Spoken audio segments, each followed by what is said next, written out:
দেখো, র আর আনফিল্টার ভিডিওর জন্যই তোমরা আমায় দেখো। তাই রিলেশনশিপ নিয়ে এই ভিডিওটা খুবই র আর আনফিল্টার হবে, একদম ব্রুটাল অ্যাডভাইস দেবো। চলো। দিনরাত প্রেমের গুণগান তারা গায় যাদের জীবন অনেক ভালো চলছে, মানে বাবার হোটেলে চলছে। আর যাদের বাবার হোটেল নেই, মানে নিজের হোটেল বানানোর সময়, নিজের অকাত বানানোর সময় তারা ইচ্ছা করেই প্রেম ভালোবাসার দিকে যায় না, কারণ তারা এটা খালি চোখে দেখতে পায় 90% রিলেশনশিপ টিকে আছে মা বাবার টাকায়। রিলেশনশিপে এন্টার করা আর রিলেশনশিপ মেনটেন করা দুটো আকাশ পাতাল তফাৎ। আর এখনকার মেয়েরা না ভাই প্রচুর বুদ্ধিমান হয়। তারা দেখে কোন ছেলের ভিতর তারা কী কোয়ালিটি পাবে, কে তাদের জন্য বেস্ট। আর এতে ভাই তাদের দোষ দেওয়ার কিছু নেই, এটা আরও ভালো কথা যে সে তার জীবনে বেস্ট জিনিসটা খুঁজছে। আর সবার জীবনে বেস্ট জিনিসটাই চাওয়া উচিত। আমি শুধু এটা বলছি, তুই আগে বেস্ট হ। আর তুইও একটা মেয়ের ভিতর বেস্ট কোয়ালিটি দেখ। তুইও কেন আন্ডু পান্ডু মেয়েদের পিছনে চলে আস। কেউ একটা SMS করতে পারলো না, ঢুকিয়ে আস তার SMS বক্সে, তারপর কুকুরের মতো নাচিয়ে চলে যায়। আর পরের দিন বসে বসে স্যাড সং শুনিস, স্যাড সঙ্গের নেশা করিস। এটাই জীবন। কেমন জীবন? বালের জীবন।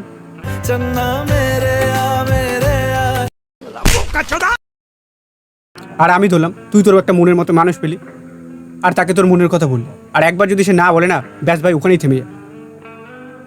সিনেমা দেখে বেশি ইনফ্লুয়েন্স হওয়ার দরকার নেই যে একবার না বললো তারপর তের পিছনে তেল দিয়েই যাচ্ছে। এটা রিয়ালিটি না, বাস্তবের রিয়ালিটি আলাদা। ধর তুই হাতে পায়ে ধরেও কাউকে রিলেশনশিপে এন্টার করালি, এবার তার লাইফে যখন কোনো একটা বেস্ট মানুষ আসবে, সে কি যাবে না? সে ভাবলাম গেল না, ঠিক আছে, সে আরও ভালো, খুব ভালো। কিন্তু তুই যদি লাইফে না দাঁড়াতে পারিস, আর ওদিকে তার ঘর দিয়ে ভালো সম্বন্ধ আসে, এবার যাকে তুই আগে দিয়ে হাতে পায়ে ধরে রিলেশনশিপে এন্টার করেছিস, সে কি তোর জন্য তার পরিবারের সাথে লড়াই করবে?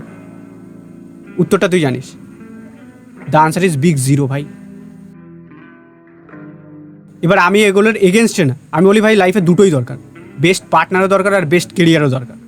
কিন্তু একদম সোজা বলছি, যার বাবার টাকা আছে তারা আগে রিলেশনশিপে যায়, তারপর কেরিয়ার গোছায়, সেটা তাদের জন্য ঠিক আছে।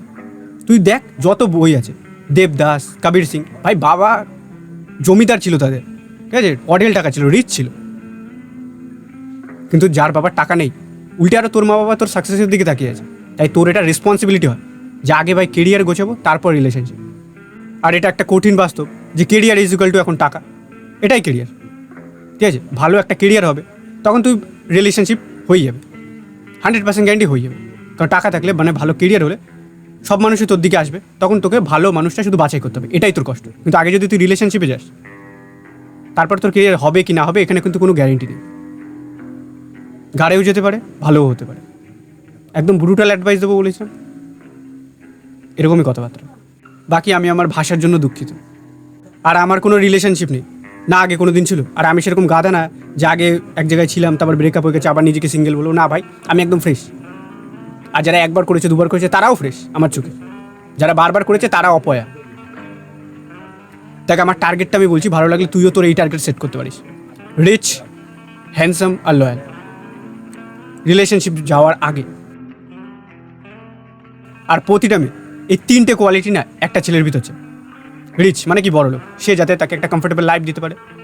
তারপর আসে হ্যান্ডসাম, যাতে সে মাথা উঁচু করে তোকে নিয়ে চলতে পারে আর 10টা মানুষকে দেখাতে পারে। আর তারপরে হচ্ছে লয়াল, যেন মানুষটা শুধু আমার হয়, আর মানুষ হিসেবে ব্যক্তিগত দিক দিয়ে সে যেন খুব ভালো মনের মানুষ হয়।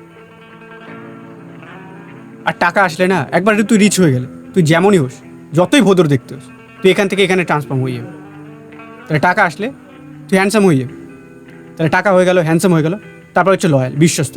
সেটা একদম তোর নিজের হাতে আছে যে তুই বিশ্বস্ত থাকবি নাকি ছ্যাঁচলা থাকবি।